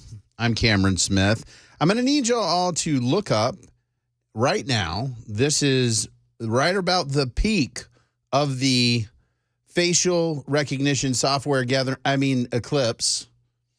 So if you could look up and just hold that pose with your approved eyewear, we can get a good image of your face. And if you happen to have your Social Security written on something, just feel free to hold that up too. Or other photo ID. And then we'll be fine. So I did have a Super Talk text line suggestion that this may just all be a conspiracy, because if you look outside right now, it looks like it's about to rain, and it's sprinkling a little bit because it's about to rain. And that's what it looks like from Nashville. I hear in Columbia, in Murfreesboro, and other areas, you're able to see it. Good luck. I'm excited about that. It's only going to get brighter from here, theoretically. But alas, the opportunity to use Path of the Totality is waning for us as well. A couple other things I want to hit before we get out of here. I think we have one last reporting segment from our intrepid rooftop reporter, Matt Murphy. Matt, are you with us? I'm incredibly excited to report to you that we've spotted portions of the sun, Cameron. I can't be more excited to report to you that live from the rooftop of Cumulus, Nashville, as we've been based here for the better part of 2024 Eclipse Mageddon coverage. We've finally caught sight of the sun, and it was only a partial sun, only a partial sighting for the moon had moved in front of the sun, not allowing us to see the entirety of the sun, which is now my understanding of the definition of an eclipse. But we've seen it, and it is up there, and the moon's causing havoc and trouble, and the tides are changing as we speak, and the clouds are moving in. It's just so very exciting from up here on the roof. I don't know what you guys are experiencing down there, but from up here, it is truly life-changing. Well, I during the break climbed up there to join you and see the illustrious studio you've constructed up there. Are you going to take any of the disconnected satellite dishes home with you? No. We have a different plan. Since you have left, I've been contacted by the team of Morgan Wallen, and they're asking for any and all extra items that we have from the roof to go home with them. So they'll be taking those down later on. But in all seriousness, it's just a fabulous disappointment. I can't imagine that there are more bigger disappointments in life. Maybe I'm just going to recycle the same joke. Maybe when women go out on blind dates with Belle Kay, maybe that would be along the lines of what we're talking about. But other than that, I can't imagine how many school children are disappointed. Although, let me tell you, if we're going to go ahead and call some winners and losers here, Cameron, big winner in all of this, the Eclipse glasses makers. I mean, China. I mean, doesn't come around. Well, China certainly. It does not come around very often, but when it does, I mean, it's your time to shine if you make Eclipse sunglasses. You don't have in North America. You don't have another opportunity like this for another 20 years. So hopefully they made some bankroll that'll last them a good long while. I mean, the only other thing that I can think of that the build up. I hope the cicadas. I guess what I'm saying is I hope the cicadas, man, pay off a little better than this damn Eclipse did, because it's just been pretty much a bust. Well, we thank you for your diligent reporting. Oh wait, there's the sun again. I see the sun again, Cameron. I'm seeing it right now as we speak. Do you know what it looks like? Like the sun? It looks like the sun that's partially concealed by the moon. And much like Donald Trump did in 2017, I have yet to put on a pair of Eclipse glasses. So, science. Take that, Anthony Fauci. I'm pretty sure if it's partly cloudy, you won't totally burn your retinas, right? Nah, I think I'm good. All right. I mean, it doesn't hurt now. It doesn't hurt now. Well, That's exactly right. That's exactly right, Matt Murphy. You tell him, buddy. Well, thank you for your reporting, and we look forward to having you regale us with details of your adventures over the next 4 hours. For anyone listening to the last hour of my reporting on the roof, in my defense, I think the high altitude has deprived me of oxygen. Thank you. Oh, well, thank you, Matt Murphy. He made it through the hatch, which means like he's pretty svelte. I squeezed through the hatch and popped out on the roof and got out there, and there were clouds. And I don't get it. I'm really supportive of those of you who are there. I'm a cicada guy. The cicadas to me are infinitely more interesting. I remember when I was in high school at Brentwood Academy, and whatever they call them, it's not the batch. Bell, what are they called? The cicada hatches. Yes. The hatch happened, beady red eyes. They're about the big green ones are different. They're about almost 2 inches long. They're huge. These are smaller, black with sort of orange highlights and red beady eyes. And they were everywhere, covering everything. And I remember that way more than I'm going to remember this sort of eclipse with clouds. Because my sister, for one, is deathly afraid of cicadas. For some reason, she thinks the cicadas will kill her, and has since she was a child, when we would catch cicadas and put them on her, which is probably why she's deathly afraid of them. So, I'm a cicada guy. I will be. Not a nice person. I have gotten better, Belle. Have you told these stories to your kids? Yeah, actually, my sister has. She's like, good for her. My brothers would torture me with bugs. I hate bugs, and we don't care. We love bugs. So I've gotten better. I'm a better big brother now than I was in high school. But man, those cicadas with the red beady eyes, they kind of freak you out. The normal ones look like an alien anyway, but the red eyeballs on the cicadas, that will get your attention, and you don't want to wake up with one of those like crawling on your face. Like it just freaks you out. Okay. We've got to, in all seriousness, get back to what's happening. If you guys want to weigh in, 615-737-9986, the Members Nutrition Super Text line. Love to hear from you. I appreciate you guys really engaging today. It always makes our job easier whenever we're talking for hours on end and you guys talk with us. Conversation is always better than monologue. So we talked about Lee Greenwood Bible. Go check that piece out over at the Tennessean. It helps me out in the conservative closet over there to have readers who are like, oh, well, there's somebody that shares our values. So thank you. Go check it out. The exploding heads of my friends on the left, just make sure that your head's exploding because you're opposing something that's substantive rather than just you hate Trump so much that you just assume anything that he does is the worst. He does a lot of not great things, but you can't just assume that it's the worst. Same with Joe Biden, for what it's worth. I know a lot of people don't want to hear that, but you need to make sure that what he's doing, like on the border, by all means, he did not reimpose the executive orders that he repealed. So feel free to criticize away, but on substance, not just, he's not on my team, bruh. Because when we're talking about should you read the Bible and founding documents, the answer is yes. Forget the messenger. The answer is yes. Because it's about cicadas, we're going to go to Hannah in Brentwood. Hannah, how do you feel about cicadas?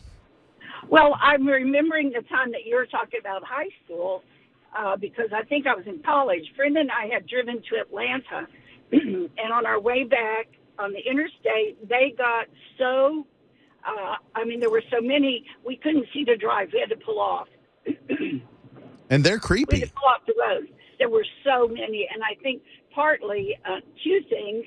One thing that sort of scares people is that it's the locusts from the Bible that took over and ate everything. And the other thing is, you know who loves them better than anything in the world is copperhead snakes. So they all come out. Really? I did not know that copperheads like to eat cicadas. Yes, you can kind of Google that. So I've sent that out because in Tennessee we have copperheads. So they come looking for the cicadas. Yeah, well, I like a good copperhead, just not really near my house with my boys. Well, don't they leave their shell too, and you have like the bug in a shell? Yes, those shells are everywhere, and they crunch, and it's like they're like little aliens. absolutely fascinating. But I'm glad that I wasn't the only one that remembered them, because it would be super weird. So I appreciate you letting me know. We had to pull off. We were going from Atlanta back to Bowling Green to Western, and we had to pull off and go some little place. We stopped and got a Coke that was just off of, like toward Murfreesboro, but just off the interstate before we got to Nashville. It was wicked. There were so many. I mean, you couldn't even, it was like messing up your windshield wipers. You know, they get under it and squish and over it, and they were just nasty. All right. Well, I appreciate it, Hannah. Thank you for the call. Yeah, a couple of things. I wanted to clarify that, because I've seen people online that get the locust and cicadas confused. Cicadas are not locusts. Locusts look like a big grasshopper. That's what a locust is. And they will eat everything. They devour. That was the biblical plague. This is not a biblical plague. These are cicadas, and they come out, and they're broods. It's not hatches. Broods. The broods come out on intervals where they lay the eggs, the larvae burrow down, and then they pupate, and then they come out as adult cicadas, sometimes on 13-year intervals. I want to say 17. I mean, they've got long gestational periods. They don't actually live that long as an adult, but, man, when they all come out, it is wild.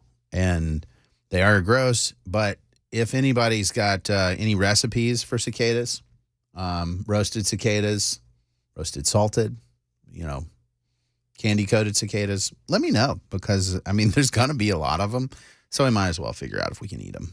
I mean, that's the way my boys operate in my house is, can we eat it, and then figure that out first, and then go from there. So, let me know your cicada recipes.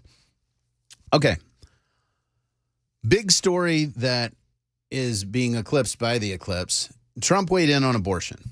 This is one of the topics that folks really do care about, that drives a lot of voter activity. The left has hoped to use this issue to beat folks in swing states by saying Republicans they want to go even further than anything anybody could imagine, that the Dobbs decision is, they don't like IVF, they don't like anything.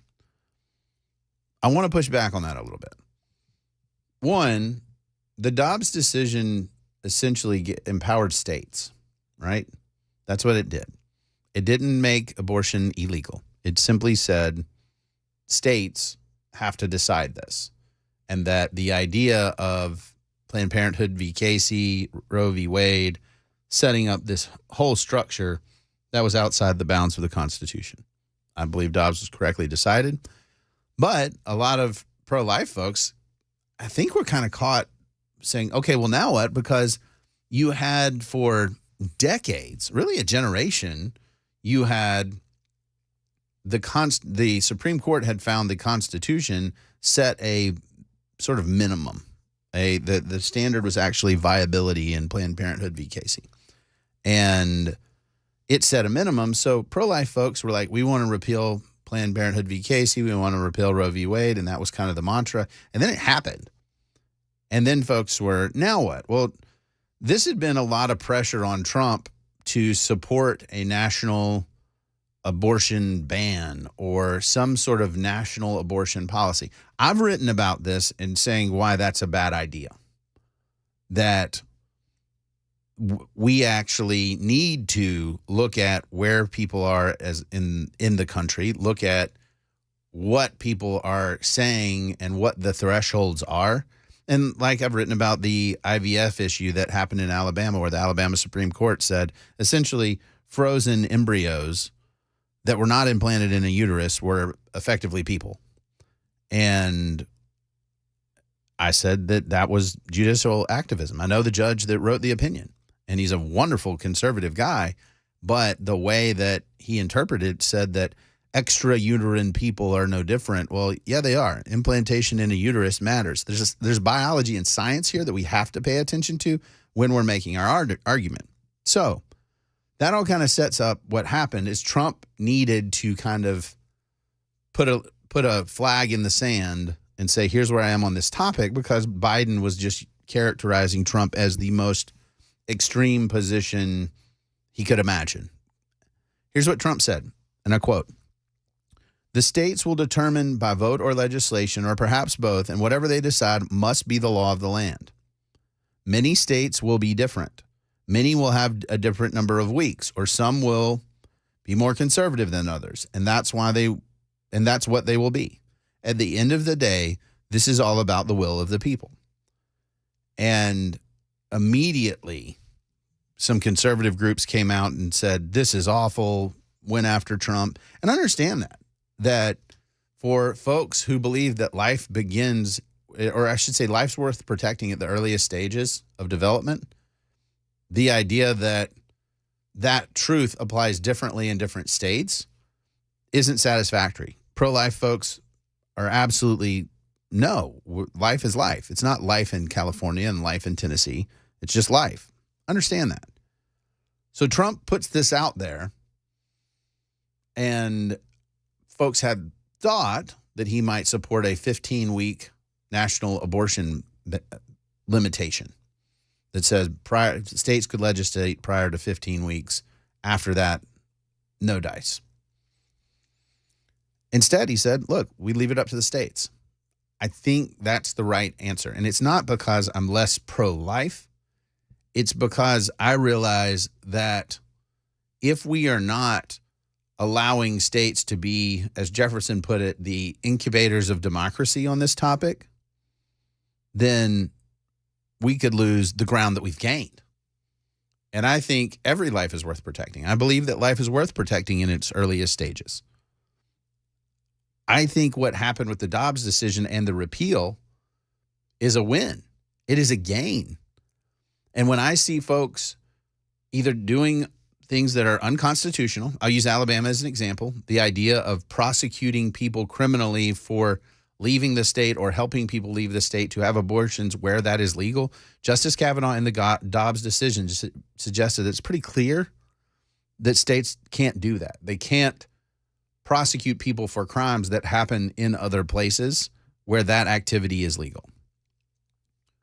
Republicans who do that are becoming a tool for Democrats. Democrats are going to use that and see they're coming after you criminally. They're going to do this.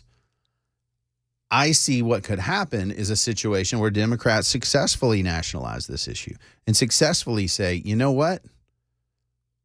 That there's such an extreme view of this that these guys don't even like IVF. They don't even like assisted reproductive technologies to create life. We got to talk about this some more. We've got some calls. We'll get to those. I got to take a break. I'm Cameron Smith. You're listening to The Matt Murphy Show on Super Talk 99.7.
Well, you guys have been absolutely wonderful. I'm Cameron Smith. This is the Matt Murphy Show, and we're heading into another break, so I appreciate your patience with me with the exciting reporting that I had from Matt Murphy. Kind of threw off my timing a little bit. Real quick, Daryl has been very patient and has some thoughts on cicadas, so I want to honor those thoughts. Daryl, what you got about cicadas? Yeah, a lot of the older guys know about this. A lot of the novice fishermen don't. If you're a fisherman, I'm familiar with the locust, the 7-year and the 13-year. Right. There's a collar right behind their head.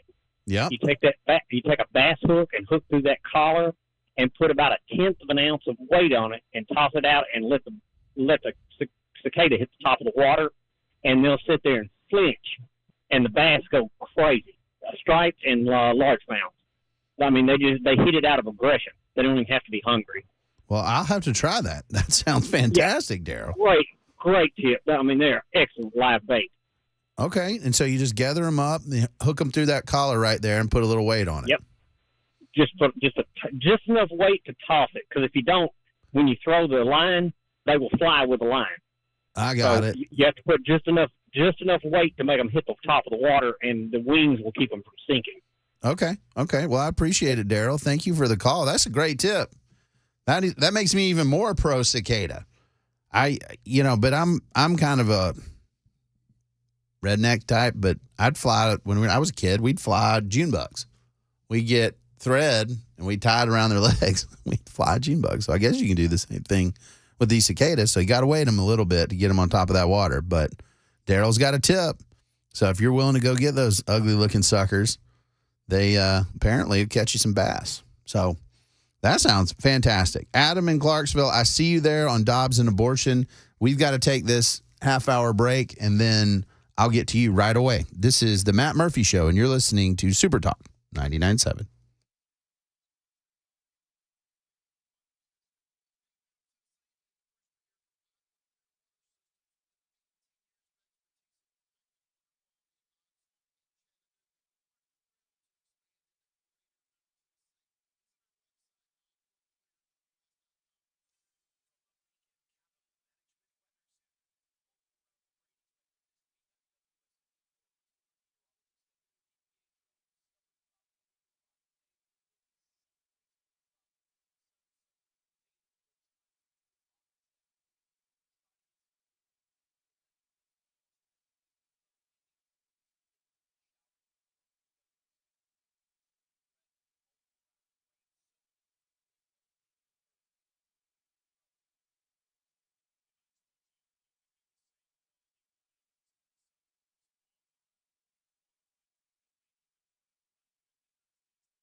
Welcome back.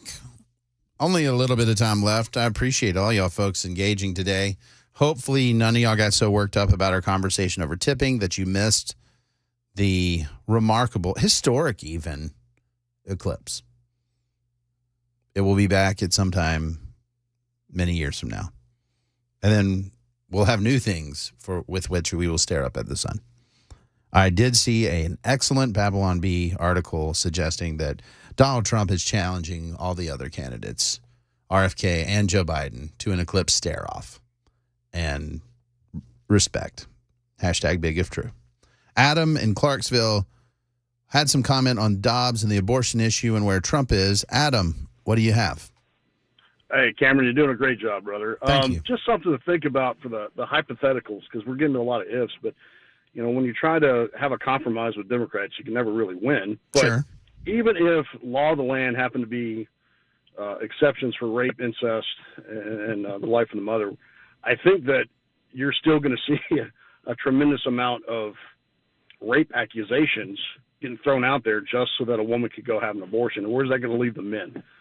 So even if the law did get passed to a point where that was the compromise, I think on the back end it's just going to create a vacuum so that women can accuse men of rape just so they can go get an abortion. So you got to kind of be careful what you wish for and be careful who you hook up with. Yeah, I think the last part is spot on. If you're going to do those things, I tell my boys this. If you're old enough that you can engage in those activities that may result in a pregnancy, you're old enough to deal with the consequences. And ultimately, that message probably needs to get to a few more people. Adam, thank you very much for the call. Thanks, Cam. All right. I think, man, that is an unintended consequence that Adam's bringing up that I sure hope isn't the case, that somebody would accuse somebody with rape, of rape, to justify an abortion. I mean, that sounds awful. Here's the deal.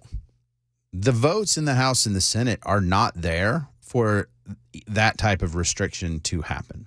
They're just not. They're not. The votes do not exist for that law to be the case. Trump knows that. I promise you what's happened here is that Trump has gotten much better campaign advice. This go around, his campaign is a lot more sophisticated, paying a lot closer attention than his prior campaigns. And abortion is an issue that's up there. And what folks have told him, whether we agree with it or not, is fair. We can dispute it. But the votes are not there to pass whatever federal abortion, pro-life legislation you want. They're just not there. So you can stick your flag in the sand on that and say, we are very much for a federal abortion restriction. Joe Biden will use that to beat you to death. Or you can say, we support the Dobbs decision that leaves this matter to the states, and the states should decide, because not every issue is a congressional issue. And as controversial as it is, and as pro-life as I am, I actually agree with that. I think when we empower Washington and give more decision points to Washington, we're doing it wrong. And what happens is we say, well, my views on abortion are righteous. They are the right view. And the left says, well, their views on abortion are righteous, and that's their view. This is about women's liberty. We say it's about separate life, and we fight on this, understandably, because we're very, very passionate about it. We should be. But when you empower Washington, you get the problem of, well, what happens if Democrats get the House, Senate, and White House and try to federalize the issue? Then what? Well, my answer for the pro-life crowd would be, well, you know what? We should try to strike down that law based on the Interstate Commerce Clause and say, you know what? This is not, you do not have explicit authority here, federal government. And I got an answer for that, right? I think the same would happen. Democrats would try to get it struck down on those grounds if Republicans did it. And I think there's a pretty good argument that that authority is best vested in the states. And that's what we really struggle with. Everybody likes one-size-fits-all federal government. They just want what they want. What I'm saying is some issues ought to be decided by the states, criminal law, for example. That should be where most of those decisions are decided. I support when it comes to drug policy. Let the states handle it. If you've got a RICO case or something like that where there's interstate commerce that is implicated and we want to have, some prosecutorial cooperation there, fine. But the idea that every issue must be a federal issue, it doesn't and shouldn't. And so I think what Trump's saying is, let's leave it to the states. So when Biden tries to hit Trump now, he's going to say, I think we should leave it to the states. You're saying you want a one-size answer here? You're saying you want more control? You want more power? I think that's a pretty good strategy, actually. I understand that there's pro-life folks that are mad at Trump for this, and they say, we needed you to really restrict this on the federal level, and we wanted this, and we wanted that. This is not only reasonable policy, it's smart politics. And I know that's not popular to say. I know folks feel so passionately about this issue, and that's a question that those voters are going to have to ask themselves of, well, who am I going to support now? Because you don't have a very pro-life candidate in Joe Biden. You don't have one in RFK Jr. You have one in Trump. So if this is the issue you're voting for, do you look at the track record that says, hey, he's actually been really good on life issues? Or do you look on and say, well, I guess I got to stay home? And I don't begrudge anybody their vote and say they can't decide. But my point is, you got to figure this one out, because Trump has been, in my estimation, properly advised here that if he wants to win the election and have opportunities, he needs to be consistent with Dobbs without going too far. And in those swing states where abortion could be a significant issue, where in Tennessee it's not. Tennessee's very, very, very pro-life. So, and the chances of Donald Trump losing Tennessee are nearing zero. But if he wants to win the presidential election, he's going to have to go through swing states where this will be an issue, where Biden wants to make this an issue, and he's going to have a good answer. And I think this is probably the best answer. Again, understand the displeasure here, but it's a pretty big issue. And I've got a piece that I wrote over on AL.com that says, here's why we can't let Democrats, if you're pro-life, why you can't let Democrats grab this issue and push it to the forefront, because right now it matters, but it's not changing the election outcome. If you prosecute folks across state lines, if you try to do some of the more aggressive things here, it can quickly become that, and that's going to help Democrats and hurt Republicans. That's just a fact. So take a look at that, see what you think. A piece over at Politico caught my eye. I thought it was kind of wild. This, it's by Stephen Shepard.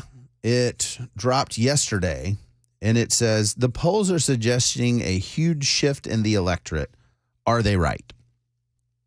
This is a really, really interesting thing, that it's basically showing that, so I'll be specific about it. An NPR, PBS NewsHour, Marist College poll showed Trump 2 points ahead of Biden amongst millennial and Gen Z voters. I'm an old millennial, I think, and I'm 40, in my 40s, early 40s. While Biden led overall among voters 45 years and older, including those in the silent and greatest generations. A Fox News poll last month showed Trump leading Biden among voters under 30 by 18 points in a head-to-head matchup, and by 21 points when independent and third-party candidates are included. Now, not every poll shows this inversion, but this is a big deal, that this is a generational shift, if this is accurate, because no Republican has won young voters since George H.W. Bush won in 1988, and that was a big victory. No Democrat has carried the senior vote since Al Gore went after George W. Bush on Social Security in 2000. Okay? So it might seem like a good trade-off for Biden, because it's, hey, we know young people turn out at lower rates, but it's not helping him in the polls that show him basically neck and neck with Trump and in those swing states. And he's ahead in this most of them. I mean, it's close, but Biden is lagging. So I just found this fascinating because it shows energy. I will take, and this is a controversial point, so bear with me. I'll take the youth vote all day long. Why? Because if I can engage voters young and it's in their psyche that these guys are creating opportunity, they care about what I care about, then it's a win. Senior voters show up. So that's why you want the senior voters. They're dedicated to voting. We know that. They turn out. So you can't be underwater there. But if you're giving me an edge with one group, I actually take the younger one, because once you start a voting practice, changing and then saying, well, actually, I'm going to vote the other way. There's some independent voters that can go back and forth between Democrat and Republican. But most people play politics as a team sport. And if you get somebody early, then they'll hang around for a while. And I still think we're in a major period of political upheaval.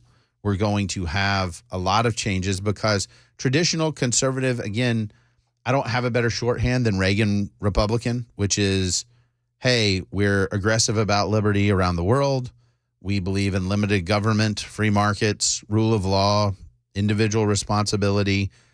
It's not about creating more government programs. It's actually about reducing those programs and letting people keep more of their hard-earned dollars. That Republican and today's populist Republican, which is more about, I want the government to do more things for me that aren't woke, those are very different. They just are. That's the reason we have some clashes in the Republican Party right now. The vote, I believe it's coming up this week on Ukraine, whether to fund or not, you got about half the Republican Party that's like, yeah, actually, we have a strategic interest in supporting Ukraine against Russia here, not just because of NATO, but because we have a strategic interest. And you got half the party that says, no, we don't. We don't have any interest, nothing. And this is in spite of Europe and other folks ponying up more and more money to support Ukraine. This isn't, initially it was, well, do your part, do a fair share. It shouldn't be America shouldering everything. Well, now a lot of those NATO nations, that's a tongue twister, have stepped up and are, in fact, supporting Ukraine. So that's a difference. Like, you see that split. It's split. The Republican Party is split in about half. You know, I, for example, think it's a wise decision. Matt Murphy disagrees with me. We've gone round and round about that. But the bottom line is all of these trends are up in the air. And I think Joe Biden's a uniquely bad candidate here who is creating opportunity for Trump. Joe Biden's only hope, in my estimation, is to sufficiently frighten Democratic and swing voters that democracy will die. This was the last campaign they ran. This should sound familiar. And in doing that, turn out Democrats. Because if he can't make it a referendum on Trump and it's a referendum on his performance, Trump wins. We got to take a break. Then we'll finish up. I'm Cameron Smith. You're listening to The Matt Murphy Show on Super Talk 99.7.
It's closing time.